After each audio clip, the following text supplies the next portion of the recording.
नमस्कार, आवाज समाचार में आप सभी का स्वागत है। मैं हूं सीमा। खबरों की शुरुआत करते हैं और सबसे पहले नजर डाल लेते हैं हेडलाइंस पर।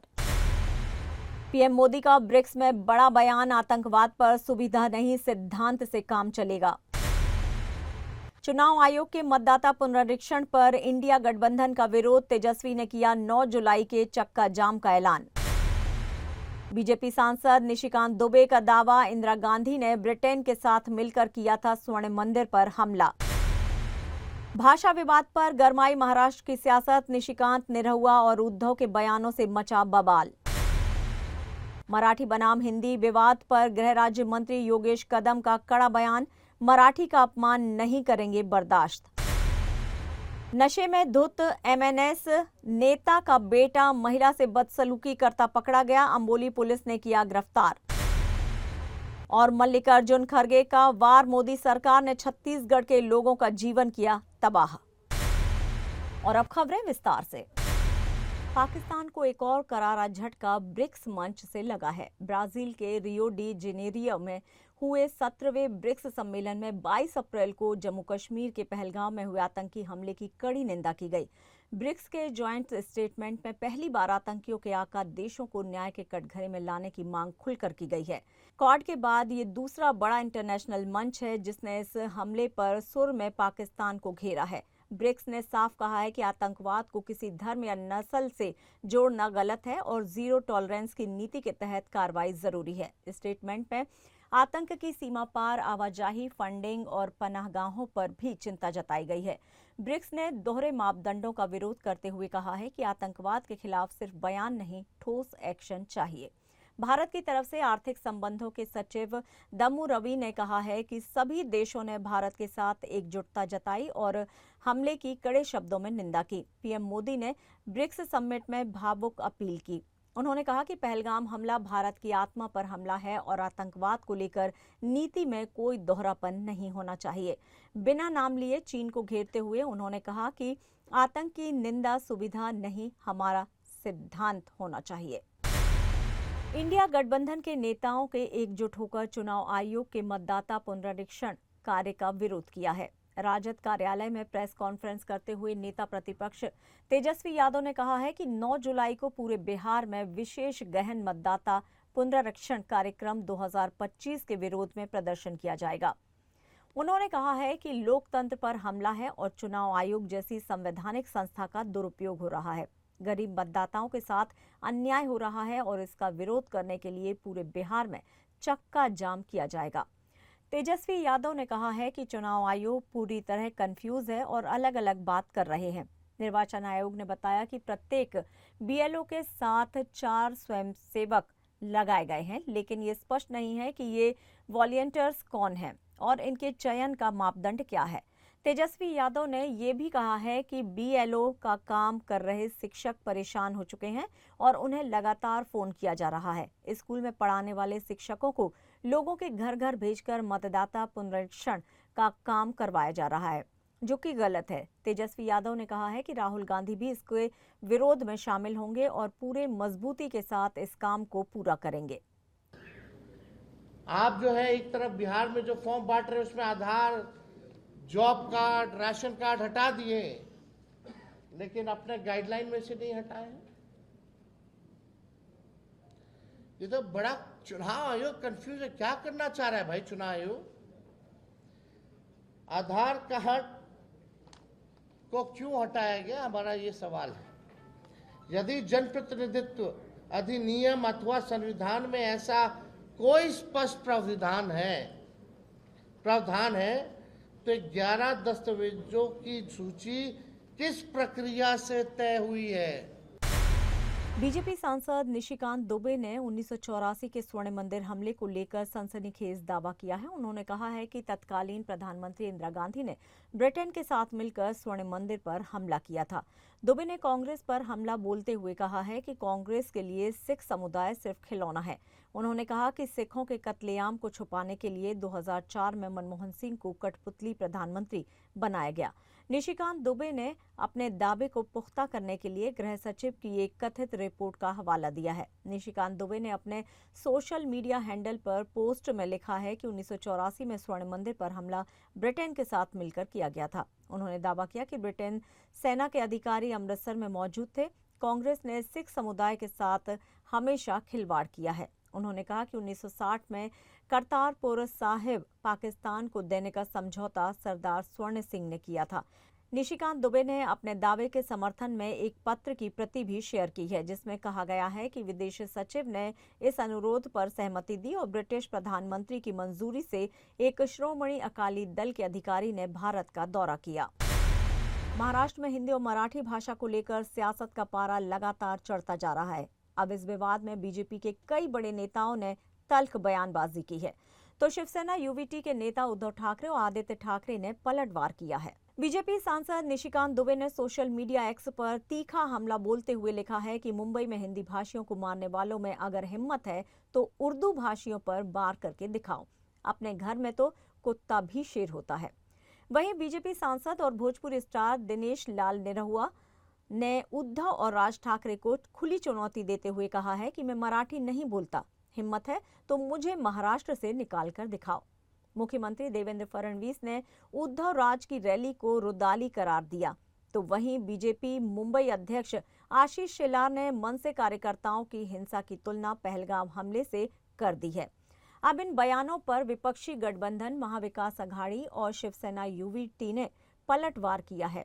उद्धव ठाकरे ने मीडिया से बातचीत करते हुए कहा कि हम किसी भाषा का विरोध नहीं करते, भाजपा अब मर चुकी है। अटल और आडवाणी वाली भाजपा की हत्या इन्हीं लोगों ने की है। वहीं आदित्य ठाकरे ने पलटवार करते हुए कहा है कि निशिकांत दुबे का मराठी द्वेष सामने आ गया है। भाजपा बिहार में हार रही है, इसलिए समाज में दरार डालने की कोशिशें की जा रही हैं। सुनो, पहली बात ऐसी है कि हम किसी भाषा का विरोध नहीं कर रहे हैं। हम तो जबरन या सख्ती से हमारे ऊपर कुछ लादने की कोशिश कर रहे हैं, उसका हम विरोध कर रहे हैं। अब मैं कौन सी भाषा में आपके साथ बात कर रहा हूँ? हिंदी में तो कर रहा हूँ। हमारे सांसद यहाँ खड़े हैं, संसद में हिंदी में तो बोलते हैं। जबरदस्ती क्यों? और अगर जबरदस्ती करनी है तो जो उत्तर के राज्य है, चाहे उत्तर प्रदेश है, हमारी कोई दुश्मनी नहीं है, लेकिन वहाँ तीसरी भाषा कौन सी होगी? तीसरी भाषा कौन सी होगी? बीजेपी की हत्या जिन लोगों ने की, यही लोग जो है जिन्होंने बीजेपी सत्ता के लिए बीजेपी की हत्या की, अब रुदाली के लिए उनके पास असल जो ओरिजिनल बीजेपी वाले थे वो भी नहीं रहे, तो सारे अन्य पार्टियों से लेकर वो रुदाली कर रहे हैं। तो उनकी मानसिकता को समझना चाहिए। वो रुदाली वही कर रहे हैं क्योंकि भाजपा खत्म हो गया, भाजपा मर गया, तो वो रुदाली कर रहे हैं। भाजपा तो मर गया, अटल जी और आडवाणी जी का जो भाजपा था वो मर गया है, और उसकी हत्या इन लोगों ने, जो सत्ता पिपासु है, उन लोगों ने की है। मैंने यही कहा अभी मराठी में कि निशिकांत दुबे ये ना उत्तर प्रदेश के, ना बिहार के, ना उत्तर भारत के कोई प्रतीक है। वो ना किसी भी हिंदी भाषा के प्रतीक बन सकते किसी एंगल से। वो अगर किसी के रिप्रेजेंटेटिव हो तो वो सिर्फ भाजपा के रिप्रेजेंटेटिव है, और भाजपा के जो आज की विचारधारा है, जो गंदी विचारधारा है, जो कहती है तोड़ो फोड़ो राज करो, उसी के प्रतीक है। उनके मन में जितना जहर है, जितना पाप है, जितना द्वेष महाराष्ट्र के प्रति है, उतना द्वेष जो एंटी महाराष्ट्र बीजेपी है उसी का वो प्रतीक बनते हैं। लेकिन आज भी महाराष्ट्र में आप देखिए तो उत्तर हो, दक्षिण हो, पूरे देश से बहुत सारे लोग यहाँ रहते हैं जो सुख में काम करते हैं। और आपको याद भी ये दिलाना चाहता हूँ कि जब कोविड का समय था तब शायद इस देश में एक में वो मुख्यमंत्री थे, उद्धव जी, जिन्होंने कहा था आप महाराष्ट्र में रहिए, ना कि आप चलते अपने गांव जाइए, कि आप भी हमारे हो। हमारा झगड़ा जो है ना हिंदी से है, ना किसी समाज से है। हमारा झगड़ा सरकार से है और रहेगा जब तक वो सख्ती हम पे करते रहेंगे। सख्ती के खिलाफ हम लड़ते आए। रही बात निशिकांत दुबे की, मैं जो समझता हूँ उनको बिहार राज्य के चुनाव का जिम्मेदारी दी है, और यही बात है, भाजपा जहाँ जहाँ हारने लगती है तो एक तो हिंदू मुस्लिम पे बात करती है, या हिंदुओं में जाति पे बात करती है, दो समाज में बात करती है, तोड़ो फोड़ो राज करो।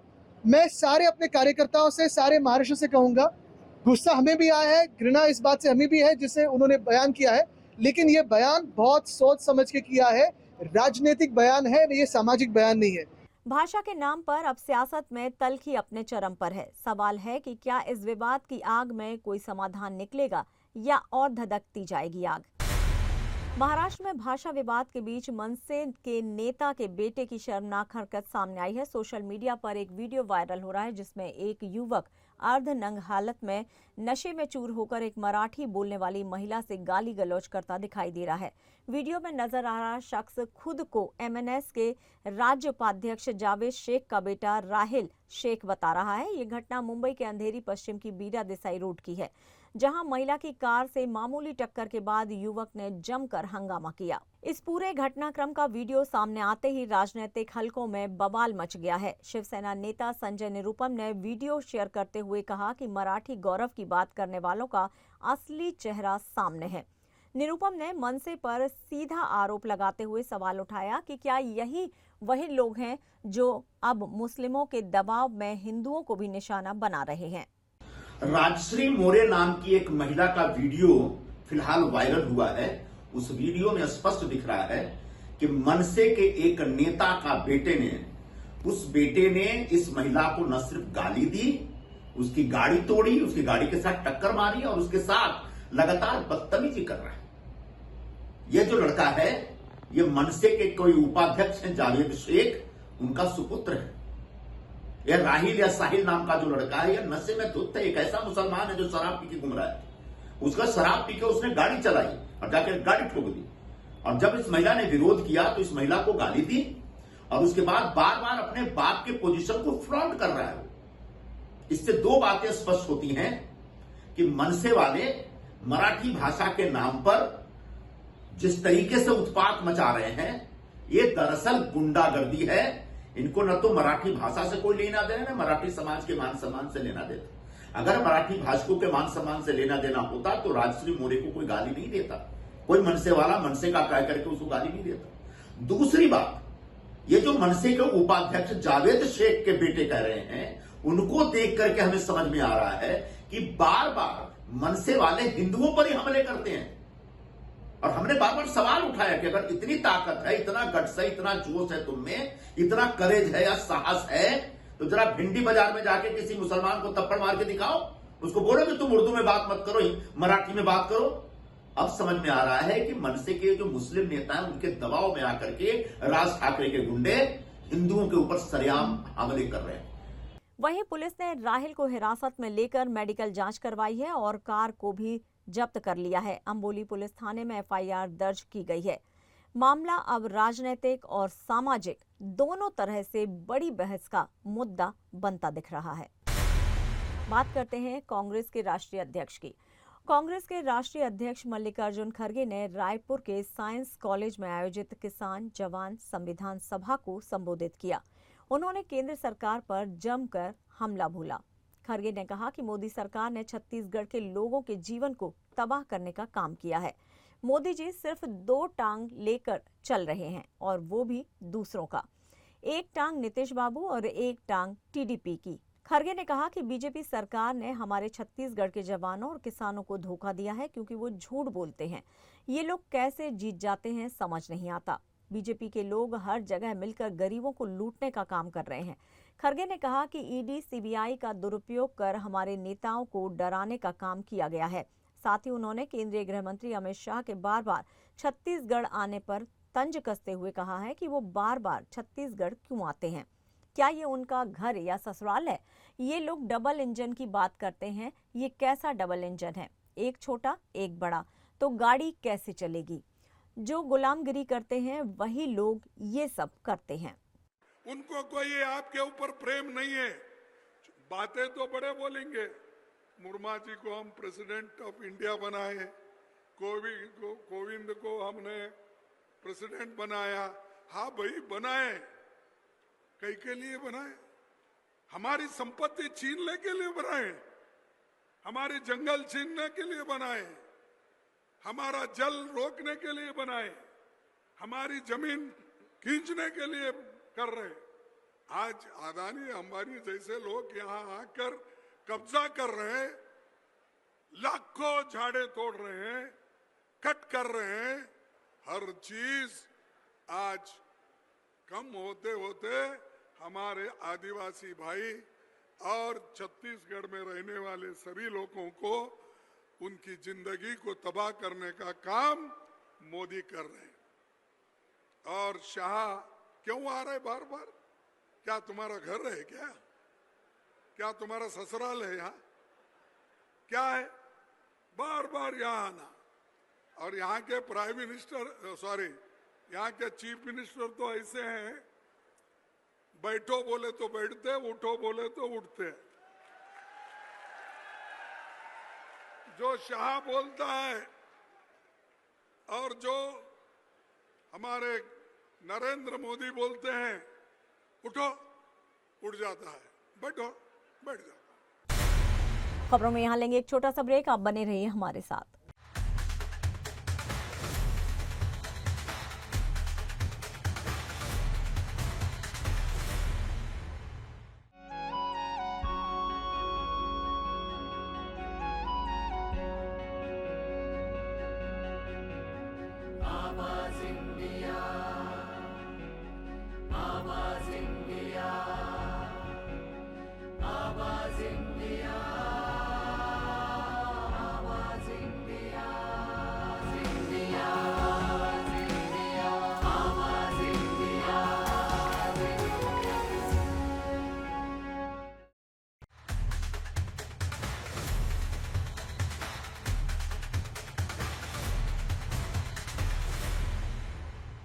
ब्रेक के बाद एक बार फिर से आप सभी का स्वागत है। बढ़ते हैं अपनी अगली खबर की ओर। महाराष्ट्र विधानसभा का मानसून सत्र आज भी गरमाया रहा, लेकिन इस बार गर्मी सदन के अंदर से ज्यादा बाहर सीढ़ियों पर दिखी। विधान भवन के मुख्य गेट की सीढ़ियों पर आज विपक्ष ने जोरदार प्रदर्शन किया। महाविकास अघाड़ी के सभी सहयोगी दलों के नेताओं के हाथ में पोस्टर, बैनर थे और नारेबाजी कर रहे थे। मुद्दा था सौर पंप और बिजली का। विपक्ष का आरोप है कि सरकारी किसानों को सौर पंप देने का वादा भूल गई है, जिसके चलते बिजली नहीं है और उन्हें भारी भरकम बिल थमाया जा रहा है। सरकार पर निशाना साधते हुए विपक्ष ने यह भी कहा है कि सस्ती बिजली देने का वादा तो खूब किया, लेकिन जमीनी हकीकत कुछ और ही है। आंदोलन और आरोपों के बीच देखना होगा कि सदन के भीतर अब क्या रुख अपनाती है सरकार। उत्तराखंड में भी भारी बारिश के कारण केदारनाथ यात्रा रोक दी गई है। यात्री सोनप्रयाग और गौरीकुंड में रोके गए हैं। रुद्रप्रयाग और चमोली जिले के लिए मौसम विभाग ने बारिश का अलर्ट जारी कर दिया है। अलकनंदा नदी में जलस्तर बढ़ गया है, हालांकि नदी अभी भी खतरे के निशान से नीचे बह रही है। बद्रीनाथ जाने वाला रास्ता लैंडस्लाइड के बाद बंद हो गया है। गौरीकुंड में मलबा हटाने का काम जारी है, जिससे यात्रा को जल्द शुरू किया जा सके। प्रशासन ने यात्रियों की सुरक्षा के लिए आवश्यक कदम उठाए हैं। वहीं उत्तराखंड में हो रही लगातार बारिश से कई इलाकों में बिजली और पानी की आपूर्ति बाधित हुई है। कई हिस्सों में पानी की आपूर्ति प्रभावित रही है। बीते दिनों सोनप्रयाग में भारी बारिश की वजह से भूस्खलन हुआ था, जिसमें केदारनाथ से लौट रहे 40 से अधिक श्रद्धालु फंस गए थे। हालांकि बाद में एसडीआरएफ ने सफलतापूर्वक रेस्क्यू कर लिया था। बीते दिनों बरकोट के पास बादल भी फटा था। प्रकृति आपदा और मौसम को देखते हुए केदारनाथ यात्रा रोक दी गई है। प्रशासन ने राहत और बचाव कार्य में तेजी लाई है। मुहर्रम के मौके पर 2 अलग अलग राज्यों में चिंताजनक घटनाएं घटी। मध्य प्रदेश के उज्जैन में मुहर्रम का जुलूस भारी बवाल में तब्दील हो गया। दरअसल जब जुलूस को प्रतिबंधित मार्ग पर ले जाने की कोशिश हुई और पुलिस ने रोका तो भीड़ उग्र हो गई। बैरिकेड तोड़े गए और पुलिस के साथ धक्का मुक्की शुरू हो गई। इस झड़प में 5 पुलिसकर्मी घायल हो गए। स्थिति संभालने के लिए पुलिस को हल्का लाठीचार्ज करना पड़ा, जिसके बाद भीड़ को खदेड़ा गया। अब तक 15 उपद्रवियों के खिलाफ एफआईआर दर्ज की गई है। बताया जा रहा है कि इस जुलूस की अगुवाई इरफान उर्फ लल्ला नामक शख्स कर रहा था। हंगामा तब बढ़ा जब खजूर वाली मस्जिद चौराहे पर पुलिस ने रास्ता रोकना चाहा। सोशल मीडिया पर घटना के वीडियो भी वायरल हो रहे हैं और पुलिस इन वीडियो व सीसीटीवी फुटेज के जरिए आरोपियों की पहचान में जुटी है। इधर उत्तर प्रदेश के सहारनपुर से एक और गंभीर मामला सामने आया। यहां मुहर्रम के जुलूस के दौरान बंटे खाने और शरबत से लगभग 200 लोग फूड पॉइजनिंग के शिकार हो गए हैं। इनमें एक व्यक्ति की मौत भी हो गई है। डीएम ने जानकारी दी है कि खाने के सैंपल जांच के लिए भेजे गए हैं और ज्यादातर लोगों की हालत अब स्थिर है। हिमाचल प्रदेश में मॉनसून ने इस बार विनाश का रूप ले लिया है। 20 जून से अब तक राज्य में मौसम संबंधी घटनाओं में 78 लोगों की मौत हो चुकी है और इनमें से 50 मौतें सीधे बारिश से जुड़ी हैं। सबसे ज्यादा तबाही मंडी जिले में हुई है। वहां बादल फटने, अचानक बाढ़ और भूस्खलन की 10 बड़ी घटनाएं सामने आई हैं। कई इलाकों का संपर्क टूट गया है और सामान्य जनजीवन पूरी तरह से अस्त व्यस्त हो गया है। राज्य आपदा प्रबंधन प्राधिकरण ने बताया है कि भूस्खलन और बाढ़ के कारण सार्वजनिक सुविधाएं ठप पड़ी हैं और कई रास्ते बंद हो गए हैं। मंडी की सांसद कंगना रनौत ने स्थिति को चिंतागत बताया और कहा कि सिराज, थुनाग, करसोग और नाचन जैसे क्षेत्रों में भारी नुकसान हुआ है। उन्होंने बताया कि प्रशासन राहत और बचाव में पूरी तरह से उनकी टीम जुटी हुई है और हालात का जायजा ले रही है।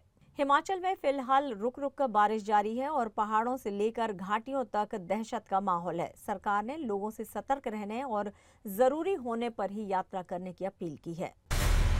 गंभीर आरोप सामने आए हैं। इन कैफेज में अनैतिक गतिविधियों के संदेह के चलते पुलिस ने सख्ती से जांच शुरू कर दी है। पुलिस के मुताबिक शहर में 7 से 8 कैफे ऐसे हैं जो बिना किसी वैध अनुमति के चल रहे हैं और इनमें से कई में खाने पीने की चीजें भी नहीं मिलती हैं। इसके बजाय युवकों को प्राइवेट स्पेस के नाम पर घंटे के हिसाब से बैठने की व्यवस्था दी जाती है। इन कैफेज की अंदरूनी बनावट और दीवारों पर लगे वॉलपेपर भी संदेह को और गहरा कर रहे हैं। विद्यालय और कॉलेज के छात्र छात्राओं को आकर्षित करने के लिए केबिन जैसी जगह बनाई गई हैं जो बाहर से पूरी तरह से ढकी रहती हैं। पुलिस ने इस पूरे मामले में कई कैफे संचालकों को धारा 168 के तहत नोटिस जारी किया है और जरूरी दस्तावेजों के साथ थाने में हाजिर होने के निर्देश दिए गए हैं। इस पूरे मामले को लेकर पूरे शहर में अभिभावकों और सामाजिक कार्यकर्ताओं में रोष है। उनका कहना है कि ये युवाओं के भविष्य से खिलवाड़ है और प्रशासन को जल्द कड़ी कार्रवाई करनी चाहिए। वहीं इस मामले पर पुलिस का कहना है कि जांच के बाद दोषियों के खिलाफ कानूनी कार्रवाई तय है और ये अभियान आगे भी जारी रहेगा। भारत सरकार ने 2007 में जनगणना की घोषणा की है जिसमें नागरिक खुद गणना कर सकेंगे। इसके लिए खास वेब पोर्टल लॉन्च किया जाएगा जो 2 चरणों में उपलब्ध होगा। देश की पहली डिजिटल जनगणना में गणना करने वाले एंड्रॉइड और एप्पल फोन पर मोबाइल एप्लीकेशन के जरिए नागरिकों के आंकड़े इकट्ठा करेंगे। ये पहली बार होगा जब नागरिकों को वेब पोर्टल के जरिए खुद गणना करने का मौका मिलेगा। जनगणना के लिए पहली बार टेक्नोलॉजी का इस्तेमाल किया जाएगा। इससे जनगणना डेटा जल्दी उपलब्ध होगा। डेटा सिक्योरिटी सुनिश्चित करने के लिए कड़े उपाय लागू किए जाएंगे। जनगणना 2027 के लिए 2 चरणों में होगी जिसमें पहला चरण अप्रैल 2026 से शुरू होगा। दूसरा चरण 1 फरवरी 2027 से शुरू होगा जिसमें जनसंख्या गणना की जाएगी। आगामी जनगणना में घर के सदस्यों की जातियों की गणना की जाएगी। जनगणना के लिए संदर्भ तिथि 1 मार्च 2027 को और कुछ केंद्र शासित प्रदेशों के लिए 1 अक्टूबर 2026 होगी। ये एक बड़ा कदम है जो जनगणना प्रक्रिया को आधुनिक बनाने की दिशा में उठाया गया है। इससे डेटा इकट्ठा करने और इसे सर्वर पर इलेक्ट्रॉनिक तरीके से भेजने में मदद मिलेगी। सुरक्षा बलों ने मणिपुर के इम्फाल पूर्वी जिले में 2 प्रतिबंधित संगठनों से जुड़े 5 उग्रवादियों को गिरफ्तार किया है। प्रेपक के 3 सक्रिय कार्यकर्ताओं को केराओ खुनो इलाके में पकड़ा गया है। उनमें से 2 किशोर हैं और एक उनके साथ किशोर न्याय अधिनियम के प्रावधानों के अनुसार व्यवहार किया गया है। वहीं कांगली पाक कम्युनिस्ट पार्टी के 2 कार्यकर्ताओं को केबी हेइकाक मापन अपांग लेइकाई इलाके से गिरफ्तार किया गया है। दोनों उग्रवादी जबरन वसूली में शामिल थे। जब वे वसूली के लिए आए तभी पुलिस ने उन्हें पकड़ लिया। सुरक्षा बलों ने ये कार्रवाई मणिपुर में जातीय हिंसा के बाद चलाए जा रहे तलाशी अभियान के तहत की। आपको बता दें कि शनिवार को विष्णुपुर जिले के शांतिपुर इलाके में नेपाली बस्ती में सुरक्षा बलों ने 2 राइफल, 2 खाली मैगजीन, 7 हैंडसेट, 2 मोर्टार और कई अन्य सामान बरामद किए हैं। मणिपुर में मई 2023 से मैतई और कुकी जो समूह के बीच जातीय हिंसा में 260 से अधिक लोग मारे गए और हजारों बेघर हो गए। मुख्यमंत्री एन बीरेन सिंह के इस्तीफे के बाद केंद्र ने 13 फरवरी को मणिपुर में राष्ट्रपति शासन लागू कर दिया था। और आवाज समाचार में यहाँ लेंगे एक छोटा सा ब्रेक। आप बने रहिए हमारे साथ।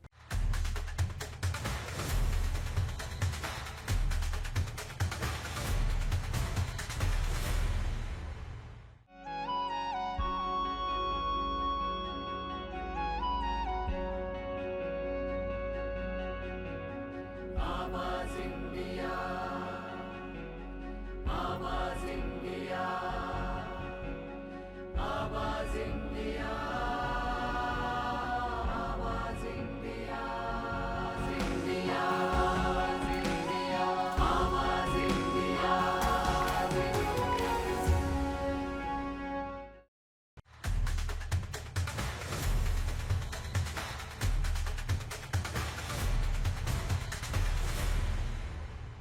ब्रेक के बाद एक बार फिर से आप सभी का स्वागत है। बढ़ते हैं अपनी अगली खबर की ओर।